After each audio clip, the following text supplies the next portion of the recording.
ರಾಜ್ಯ ಶಿಕ್ಷಣ ಸಂಶೋಧನೆ ಮತ್ತು ತರಬೇತಿ ಇಲಾಖೆ ಬೆಂಗಳೂರು ಇವರು ನಡೆಸಿದಂತಹ 7ನೇ ತರಗತಿಯ ದ್ವಿತೀಯ ಸಂಕಲನಾತ್ಮಕ ಮೌಲ್ಯಾಂಕನ ಸಮೇಟಿವ್ ಅಸೆಸ್ಮೆಂಟ್ 2 ಮಾರ್ಚ್ 2026 ವಿಷಯ ಪ್ರಥಮ ಭಾಷೆ ಕನ್ನಡ 7ನೇ ತರಗತಿ ಇದು. ಸಮಯ 90 ನಿಮಿಷ, ಗರಿಷ್ಠ ಅಂಕಗಳು 40 ಅಂಕಗಳು. ಈ ಪ್ರಶ್ನೆ ಪತ್ರಿಕೆಯ ಉತ್ತರಗಳನ್ನ ನೋಡೋಣ ನಾವೀಗ.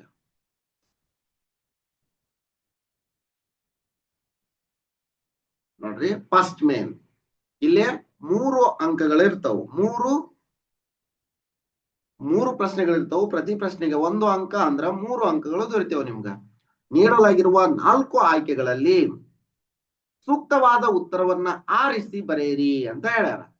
ಛಂದಸ್ಸಿನಲ್ಲಿ 2 ಮಾತ್ರ ಕಾಲದ ಅಂದ್ರೆ ದೀರ್ಘ ಸ್ವರ ಅಕ್ಷರಗಳನ್ನ ಡ್ಯಾಶ್ ಎಂದು ಕರೆಯುತ್ತಾರೆ.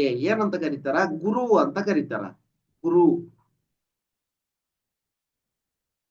ಅಹವ ಪದದ ಹೊಸಗನ್ನಡ ರೂಪ ಅಂದ್ರ ಯುದ್ಧ. ಯುದ್ಧ ಆಗತ್ತ. ಕಾಳಗ ಅಂತಾನೆ ಹೇಳ್ಬೋದು ಇದಕ್ಕ. ಕಾಳಗ ಕೊಟ್ಟಿಲ್ಲ, ಆದ್ದರಿಂದ ಯುದ್ಧ ಆಗತ್ತ. ನನಗೆ 2 ಭಾವ ಇದ್ದಾರೆ.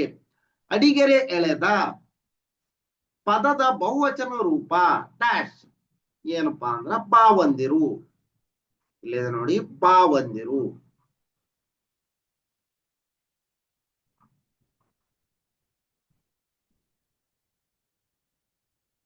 ನೆಕ್ಸ್ಟ್, ಬಿಟ್ಟ ಸ್ಥಳವನ್ನ ಸೂಕ್ತ ಪದಗಳಿಂದ ತುಂಬಿರಿ. ಇಲ್ಲಿ 3 ಪ್ರಶ್ನೆಗಳಿತ್ತು. ಪ್ರತಿ ಪ್ರಶ್ನೆಗೆ 1 ಅಂಕ ಅಂದ್ರ 3 ಅಂಕಗಳು ಈ ಭಾಗದಲ್ಲಿ ದೊರೆತೇವು. ಅಲ್ಪನಿಗೆ ಐಶ್ವರ್ಯ ಬಂದರೆ ನಡು ರಾತ್ರಿಯಲ್ಲಿ ಈ ಗಾದೆ ಮಾತನ್ನ ಪೂರ್ಣಗೊಳಿಸಿ ಅಂದರ ಅಲ್ಪನಿಗೆ ಐಶ್ವರ್ಯ ಬಂದರೆ ಅರ್ಧರಾತ್ರಿಯಲ್ಲಿ ಕೊಡೆ ಹಿಡಿದನಂತೆ ಅಥವಾ ನಡು ರಾತ್ರಿಯಲ್ಲಿ ಕೊಡೆ ಹಿಡಿದನಂತೆ. ನಡು ಅರ್ಧರಾತ್ರಿಯಲ್ಲಿ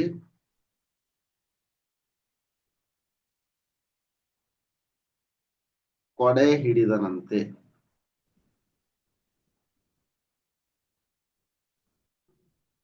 ಕೊಡೆ ಅಂದ್ರೆ ಛತ್ರಿ, ಗೊತ್ತಲ್ಲ ನಿಮ್ಗ? ಸ್ವಾಮಿ ಬನ್ನಿ, ದಯಮಾಡಿ ಕುಳಿತುಕೊಳ್ಳಿ.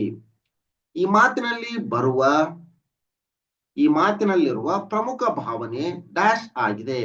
ಯಾವುದು ಅಂದ್ರ ಗೌರವ ಭಾವನೆ ಆಗಿದೆ. ಗೌರವ ಆಗಿದೆ. ಗೌರವ ಭಾವನೆ.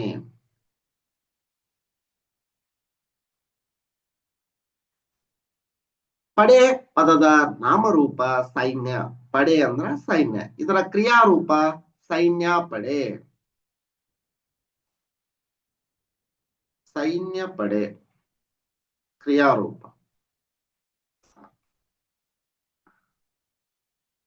ನೆಕ್ಸ್ಟ್, ಇಲ್ಲಿ 6 ಪ್ರಶ್ನೆಗಳಿರ್ತವೆ ಈ ಭಾಗದಲ್ಲಿ. ಪ್ರತಿ ಪ್ರಶ್ನೆಗೆ 1 ಅಂಕ ಅಂದ್ರೆ 6 ಅಂಕಗಳು ದೊರೆತೇವೆ ನಿಮ್ಗಿಲ್ಲ. ಸೂಚನೆಯಂತೆ ಕೆಳಗಿನ ಪ್ರಶ್ನೆಗಳಿಗೆ ಉತ್ತರಿಸಿ. ಬಂಧನ ಇದರ ವಿರುದ್ಧಾರ್ಥಕ ಪದ ಬರೆಯಿರಿ.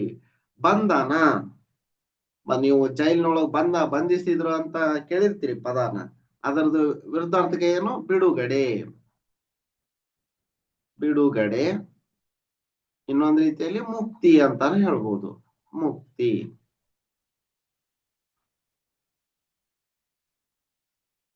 ನೆಕ್ಸ್ಟ್, ಕೀಸೆ ಈ ಪದದ ಅರ್ಥ ಬರೆಯಿರಿ. ಅಂದ್ರೆ ಜೇಬು ಅಂತ ಆಗುತ್ತೆ. ಕೀಸೆ ಅಂದ್ರೆ ಜೇಬು.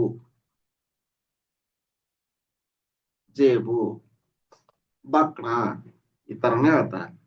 ಇವನು ಈ ಪದದ ಸ್ತ್ರೀಲಿಂಗ ರೂಪ ಬರೆಯಿರಿ. ಇವನು ಸ್ತ್ರೀಲಿಂಗ ರೂಪ, ಇವಳು ಆಗುತ್ತ.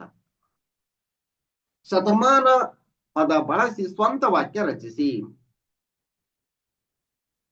ಏನ? ಶತಮಾನಗಳು ಕಳೆದರು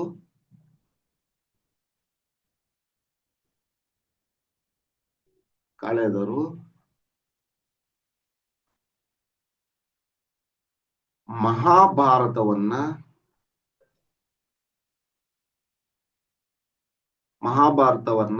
ಜನರು ಮರೆತಿಲ್ಲ.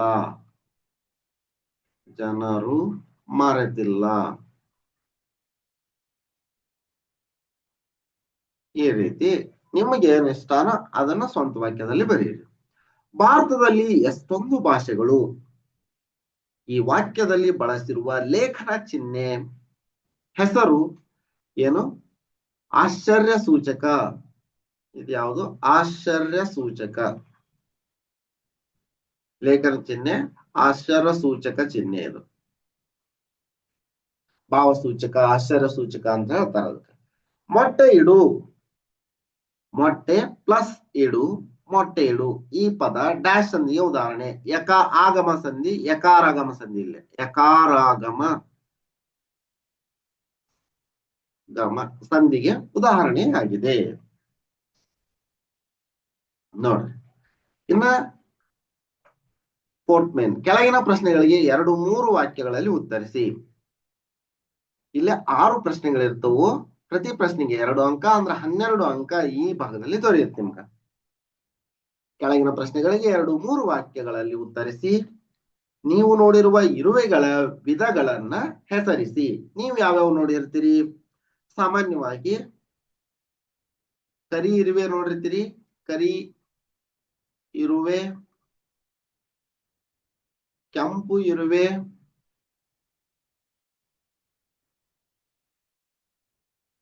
ಕೆಂದಿಗೆ ಅಂತಾರ, ಅದನ್ನ ನೋಡಿರ್ತೀರಿ.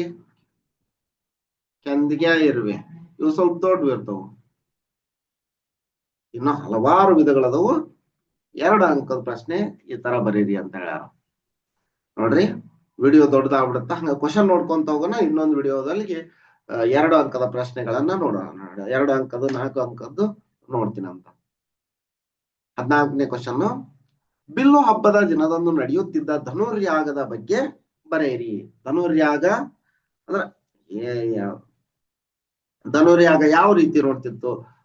ಬಹಳಷ್ಟು ಜನ ಎಲ್ಲ ಅಲ್ಲಿ ಬಿಲ್ಲು ಹಬ್ಬದಲ್ಲಿ ಭಾಗವಹಿಸುವಂತ ಸ್ಪರ್ಧಾಳುಗಳು ಬರ್ತಾ ಇದ್ರು. ಎಲ್ಲರೂ ಆ ಯಾಗದಲ್ಲಿ ಭಾಗವಹಿಸ್ತಿದ್ರು, ಸ್ಪರ್ಧಾಳುಗಳು ಭಾಗವಹಿಸ್ತಿದ್ರು. ಈ ರೀತಿ ಬರೀರಿ. ನೆಕ್ಸ್ಟ್, ಪೂರ್ಣಚಂದ್ರ ತೇಜಸ್ವಿ ರವರ ಜನ್ಮಸ್ಥಳ, ಕಾಲ, ಕೃತಿಗಳನ್ನ ಬರೆಯಿರಿ. ನೆಕ್ಸ್ಟ್, 16ನೇ ಕ್ವಶನ್. ಕನ್ನಡ ಮಾತೆಯನ್ನ ಹೇಗೆ ಆಧರಿಸುತ್ತಾರೆ?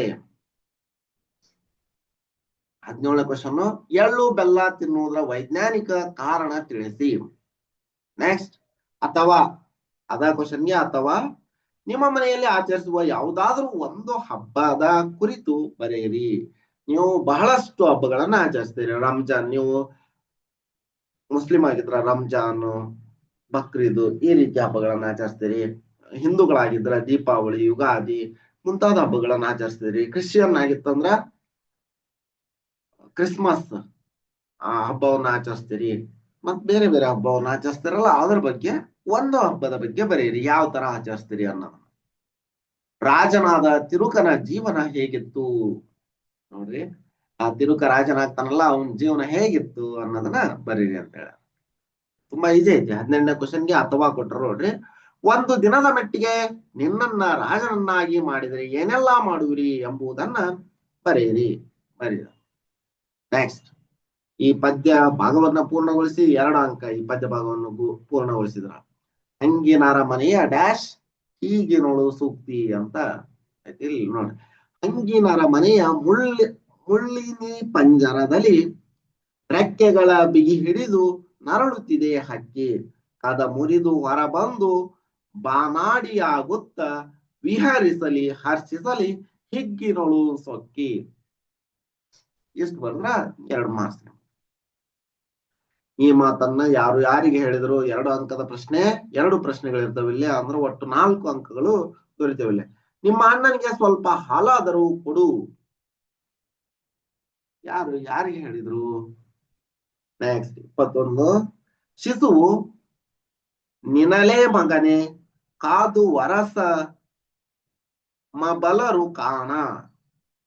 ಕಣ. ಶಿಶುವು ನಿನಲೇ ಮಗನೆ ಕಾದು ವರಸ ಮಬಲರು ಕಣ. ಇದನ್ನ ಯಾರು ಯಾರಿಗೆ ಹೇಳಿದ್ರು ಅನ್ನೋದನ್ನ ಬರೀರಿ ಅಂತ ಹೇಳ. ನೆಕ್ಸ್ಟ್, ಈ ಕೆಳಗಿನ ಸಾಲಿಗೆ ಪ್ರಸ್ತಾರ ಹಾಕಿ ಅಂತ ಹೇಳ್ಯಾರ. ಒಂದು ಪ್ರಶ್ನೆಗೆ 2 ಅಂಕ ಅಂದ್ರೆ 2 ಅಂಕ ದೊರೆಯುತ್ತಿಲ್ಲ. ನೋಡ್ರಿ, ಇದಕ್ಕ ಗುರು ಬರುತ್ತಾ, ಇದಕ್ಕ ಲಘು ಬರುತ್ತಾ, ಇದಕ್ಕ ಲಘು ಬರುತ್ತಾ, ತೋಟ. ಇಲ್ಲಿ ನೋಡ್ರಿ, ಇಲ್ಲೇ ಗುರು, ಲಘು, ಲಘು. ನೋಡ್ರಿ, ಇಲ್ಲೇ ಒತ್ತಕ್ಷರ ಐತಿ, ಅದಕ್ಕೆ ಇಲ್ಲಿ ಗುರು ಬರುತ್ತಾ, ಲಘು, ಲಘು. ಇಲ್ಲಿ ಗುರು ಬರುತ್ತಾ, ಲಘು, ಲಘು. ಈ ರೀತಿ ಹಾಕಿದ್ರೆ 2 ಮಾರ್ಕ್ಸ್ ಬರುತ್ತೆ. ನೆಕ್ಸ್ಟ್, ಕೆಳಗಿನ ಪ್ರಶ್ನೆಗೆ 5 ಅಥವಾ 6 ವಾಕ್ಯಗಳಲ್ಲಿ ಉತ್ತರಿಸಿ. 2 ಪ್ರಶ್ನೆಗಳಿರ್ತಾವ ಇಲ್ಲೇ. ಪ್ರತಿ ಪ್ರಶ್ನೆಗೆ 4 ಅಂಕ ಅಂದ್ರೆ 8 ಅಂಕ ಈ ಭಾಗದಲ್ಲಿ ದೊರೆಯುತ್ತೆ ನಿಮ್ಗೆ. ಸರೋವರ, ಕೆರೆ ಮತ್ತು ಹೊಂಡಗಳು ಬೇರೆ ಬೇರೆ ಕೆಲಸಕ್ಕೆ ಬಳಕೆ ಆಗುತ್ತಿವೆ, ಏಕೆ ಅನ್ನೋದನ್ನು ಬರೆಯಿರಿ.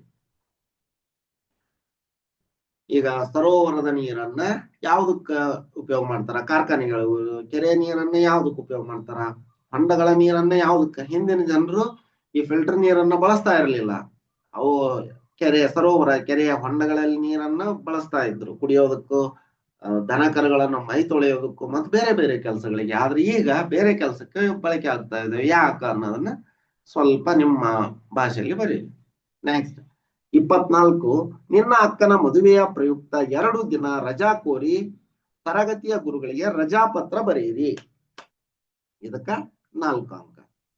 ಏನ್ ಬರಿತೀರಿ ಅಂತೀರಿ? ಮೊದ್ಲು ಏನೇನು ಸ್ಟೆಪ್ ಎಲ್ಲ ಫಾಲೋ ಮಾಡ್ಬೇಕು. ಇಂದ ಗೆ ಕರೆಕ್ಟ್ ಆಗಿರ್ಬೇಕು. ಇಂದ ಗೆ ಮತ್ತ ವಿಷಯ ಏನು ಅನ್ನೋದನ್ನ ಬರಿಬೇಕು. ನೆಕ್ಸ್ಟ್ ವಿವರಣೆ ಬರೀರಿ ಅದಕ್ಕ ಸ್ವಲ್ಪ. ಅದಾದ ನಂತರ ಧನ್ಯವಾದಗಳೊಂದಿಗೆ ಇಂತಿ ನಿಮ್ಮ ವಿಶ್ವಾಸಿ ಹಾಕ್ರಿ, ಸ್ಥಳ, ದಿನಾಂಕ ಇಷ್ಟ ಹಾಕಿದ್ರಿ ಅಂದ್ರ ನಿಮ್ಗೆ 4 ಅಂಕ ದೊರೆಯುತ್ತ. ಇದಿಷ್ಟು ಈ ವಿಡಿಯೋದಲ್ಲಿ. ಮುಂದಿನ ವಿಡಿಯೋದಲ್ಲಿ ಬೇರೆ ವಿಷಯದ ಪ್ರಶ್ನೆ ಪತ್ರಿಕೆಯನ್ನ ಚರ್ಚಿಸೋಣ. ಏನಾದ್ರೂ ಡೌಟ್ ಇತ್ತಂದ್ರ ಕಮೆಂಟ್ ಮಾಡಿ. ಈ ವಿಡಿಯೋ ನಿಮ್ಗೆ ಇಷ್ಟ ಆಗಿತ್ತಂದ್ರ ಒಂದು ಲೈಕ್ ಮಾಡಿ. ಚಾನಲ್ ಅನ್ನ ಸಬ್ಸ್ಕ್ರೈಬ್ ಮಾಡ್ಕೊಂಡಿಲ್ಲ ಅಂದ್ರೆ ಸಬ್ಸ್ಕ್ರೈಬ್ ಮಾಡ್ಕೊಳ್ಳಿ. ಇದೇ ರೀತಿ ನಾವು ಅಪ್ಲೋಡ್ ಮಾಡೋ ಎಲ್ಲ ವಿಡಿಯೋಗಳ ನೋಟಿಫಿಕೇಶನ್ ಪಡೆಯಲು ಬೆಲ್ ಐಕನ್ ಅನ್ನು ಒತ್ತಿ. ಧನ್ಯವಾದಗಳು.